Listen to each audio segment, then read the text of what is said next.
Bismillahirrahmanirrahim.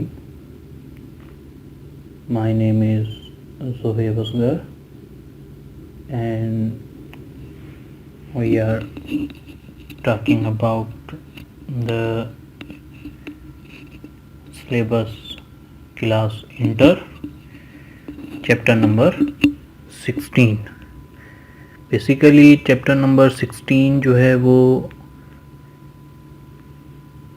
3 तरह के topic पे रिलेटेड है, जिसमें से पहला जो इसका पार्ट है वो है electromagnetic waves, the production of electromagnetic waves, how they are produce from one end to another, किस तरह से उनको यूज़ किया जाता है, क्या होती हैं इलेक्ट्रोमैग्नेटिक वेव्स। नंबर 2, उन इलेक्ट्रोमैग्नेटिक वेव में ऐसा क्या है कि वो अपनी जनरेशन के साथ हमारे जो सिग्नल्स हैं उनको चेंज करती हैं, एक जगह से दूसरी जगह तक अपनी ट्रांसमिशन के लिए, अपने फैलाव के लिए उनको किसी भी मीडियम की ज़रूरत नहीं होती। एक एंड से दूसरे एंड तक, एक जगह से दूसरी जगह तक, एक पॉइंट से लेकर दूसरे पॉइंट तक, ये जो इलेक्ट्रोमैग्नेटिक वेव्स हैं ये किस तरह से अपनी ट्रांसमिशन चेंज करती हैं, ये हम पहले डिस्कस कर चुके हैं।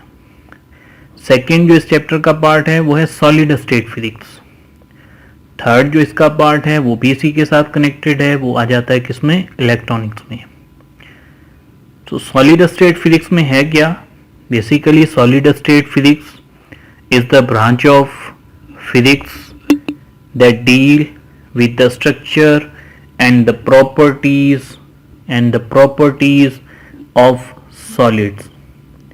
मोस्टली हम जो इस चैप्टर में सॉलिड स्टेट फिजिक्स में बात करेंगे वो सब्सटेंस या वो मटेरियल हैं, कौन से, सेमीकंडक्टर्स। टाइप्स ऑफ सॉलिड देखा जाए, सॉलिड के कितने टाइप्स हैं। Crystalline solid number 1, number 2 amorphous solid या जिसे हम कहते हैं glassy solid, number 3 polymeric solid. अगर क्रिस्टलाइन सॉलिड की हम बात करें, those solid whose atom or the molecule are arranged in a regular manner which is repeated periodically inside the crystal in 3 dimension। याद रहे कि ये जो क्रिस्टलाइन सॉलिड है ये बेस करता है किसके ऊपर, 3 डायमेंशनल क्रिस्टल्स के ऊपर। उन सॉलिड को कहा जाता है crystalline solid. Number 2 amorphous solid या जिसे हम कहते हैं glassy solid. The solid which have no regular arrangement of their atom are called amorphous solid और glassy solid. Number 3 polymorphic solid, the solid that is intermediate between, जो कि दरमियान में हो किसके, order and disorder arrangement of the atom, यानी उनमें कुछ हमें अरेंजमेंट ऑर्डर फॉर्म में नजर आए और कुछ हमें डिसऑर्डर फॉर्म में नजर आए। दूसरे वर्ड्स में हम इसे कह सकते हैं दो solids in which arrangements of the atom, जिनमें एटम की arrangement more ordered than liquid but less order than solid. यानी ऐसे मटेरियल की हम बात करते हैं जैसे लिक्विड फॉर्म में कोई भी प्रॉपर अरेंजमेंट नहीं होती। In case of solid form जितने भी सॉलिड देख लें हम, उन सब में एटम की अरेंजमेंट होती है। इसका मतलब दोनों के दरमियान का जो मटेरियल होगा वो आ जाता है किसमें, पॉलीमॉर्फिक सॉलिड के अंदर। Then electrical properties of solid, यानी सॉलिड की electrical properties. The fundamental property of a solid, solid की जो फंडामेंटल प्रॉपर्टी है, the fundamental property of a solid substance due to which it conducts electric current, जिसकी वजह से वो क्या करे, इलेक्ट्रिसिटी को कंडक्ट करे, through it is called conductivity. ऐसी प्रॉपर्टी जिसमें सब्सटेंस क्या करे, अपनी इलेक्ट्रिसिटी को कंडक्ट करे, उस प्रॉपर्टी को कहा जाता है conductivity. On the base of electrical conductance the solid are divided into 3 following natural groups. इस कंडक्टिविटी के, इस कंडक्टेंस को देखा जाए, इसकी नेचर को देखा जाए तो हम कहते हैं सॉलिड अपने आप को 3 तरह की नेचर में रखते हैं। कौन कौन से? एक, वो सॉलिड जिनको हम कहते हैं कंडक्टर। नंबर 2, जिसे हम कहते हैं सेमीकंडक्टर। नंबर 3, जिसे हम कहते हैं insulator. Those material which have large number of free electron, the conductivity of the metal about 10 power 7 ohm meter inverse 1, ohm meter inverse 1, या हम इसको कहते हैं ओहम मीटर पर ohm meter. Like silver, copper and aluminium, इन material को हम लेते हैं किसमें? कंडक्टर में। Number 2, semiconductor. Those material which have conductivity in between conductor and insulator are called semiconductor. The conductivity of the solid, that is semiconductor, about 10 power minus 6 to 10 power minus 4 ohm meter inverse 1 और पर ohm meter. Like silicon, germanium, ये कहलाते हैं semiconductor. Number 3, insulator. Those material which have no free electron, they have very low conductivity about 10 power minus 10 to 10 power minus 20 per ohm meter or ohm meter inverse 1, like wood, diamond, gold, etc. इन तीनों में conductor, semiconductor और insulator, याद रहे कि ये तीनों solid form में हमें मिलते हैं। अगर सेमीकंडक्टर को देखा जाए तो अपनी ये कंडक्टिविटी कंडक्टर की तरह नहीं रखता, ना ये इंसुलेटर की तरह रखता है। इसका मतलब कि ये दोनों के दरमियान है। इसमें कुछ बेड कंडक्टिविटी भी पाई जाती है और कुछ इसमें कंडक्टिविटी भी पाई जाती है।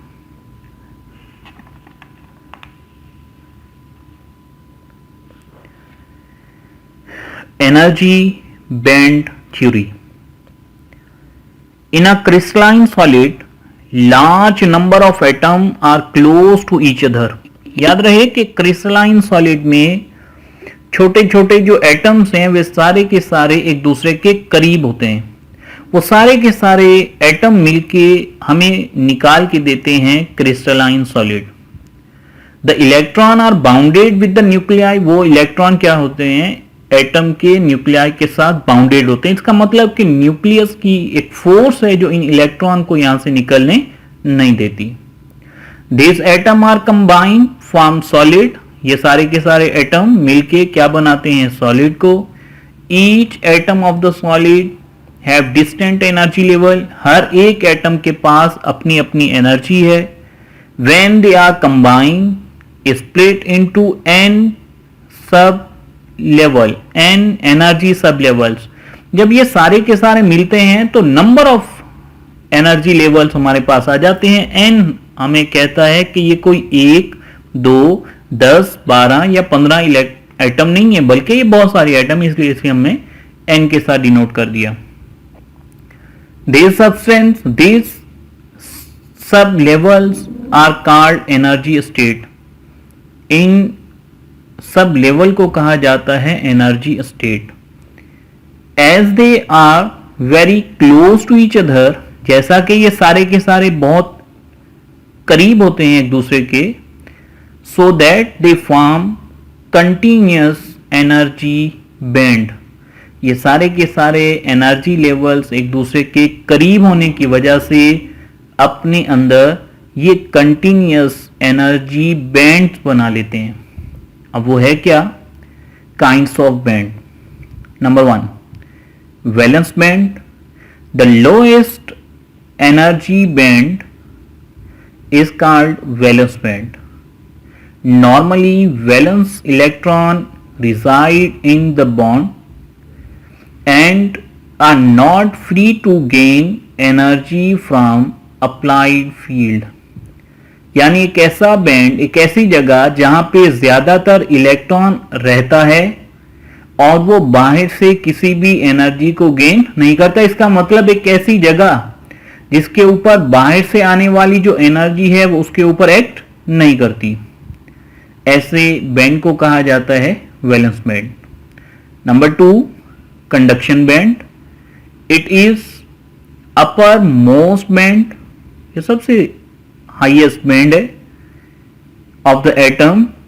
This band is occupied by conduction electron और फ्री इलेक्ट्रॉन। याद रहे कि हम इससे पीछे बात कर चुके हैं कंडक्टर की। वो कंडक्टर, वो सॉलिड, ऐसे मटेरियल जिनके पास फ्री इलेक्ट्रॉन बहुत ज्यादा हों, उन्हें हम कहते हैं कंडक्टर। अगर वो फ्री इलेक्ट्रॉन किसी भी एटम के वैलेंस बैंड के अंदर हैं तो हम उसे कंडक्टर नहीं कहते। याद रहे, फ्री इलेक्ट्रॉन वो कहां आपको मिलेंगे? कंडक्शन बैंड के अंदर। नंबर 3, फॉरबिडन बैंड और forbidden gap. The region in which electron can not be occupied space is called forbidden gap. इसका मतलब एक ऐसा स्पेस जो कि ऑक्युपाई नहीं हो सकता किससे? फ्री इलेक्ट्रॉन से। ऐसे गैप को, ऐसे बैंड को कहा जाता है forbidden gap. This band is lies between, ये बैंड हमें मिलता है कहां? Conduction band and valence band, दोनों के दरमियान, यानी कंडक्शन और वैलेंस बैंड दोनों के दरमियान हमें मिलेगा। ग्राफिकल रिप्रेजेंटेशन और इसकी फिगर कुछ इस तरह से है कि energy level in insulator, conductor, semiconductor. इससे पहले हमने ये पढ़ा कि इंसुलेटर हम किसे कहते हैं, सेमीकंडक्टर किसे कहते हैं और कंडक्टर किसे कहते हैं। यानी जो सबसे ज्यादा अपनी कंडक्टिविटी को शो करे, जिसमें फ्री इलेक्ट्रॉन मूव कर सकें इजीली, कहां से कहां तक? Lower band, valence band to conduction band.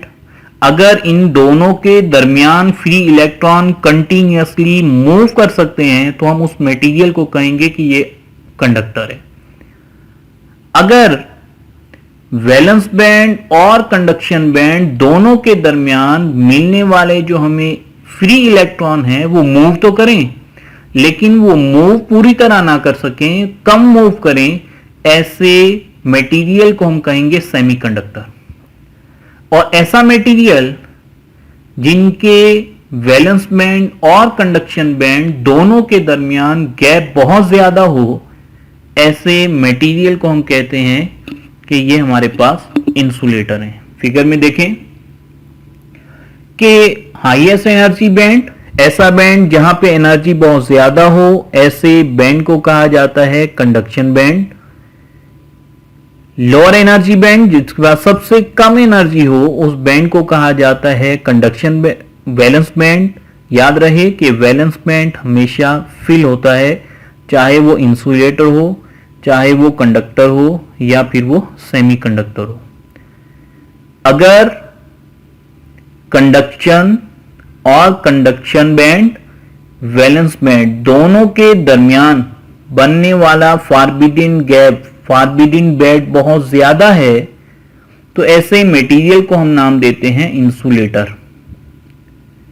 अगर इन दोनों के दरमियान गैप बहुत ज्यादा, याद रहे कि अगर इन दोनों के दरमियान गैप ज्यादा होगा तो हमारे पास जो कंडक्शन बैंड है वो हमेशा हमें एम्प्टी मिलेगा।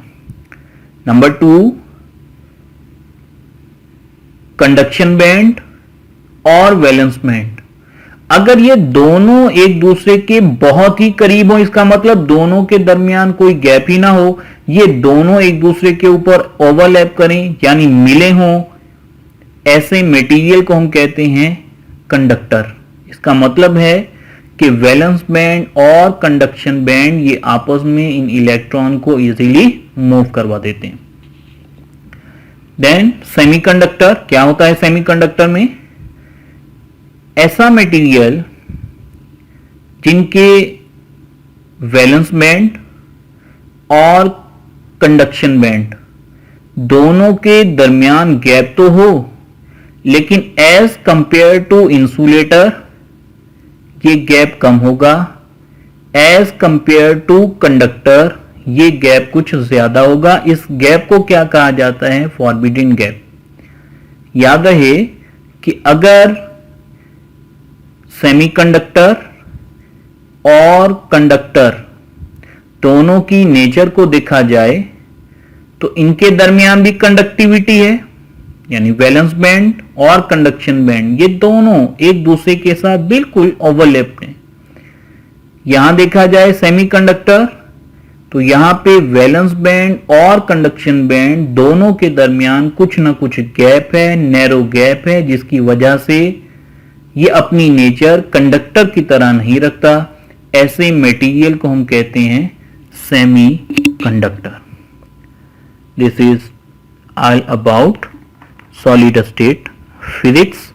नेक्स्ट टॉपिक इंशाल्लाह सेमीकंडक्टर से ही रिलेटेड है। नेक्स्ट वीडियो में हम उसे डिस्कस करेंगे। Thank you.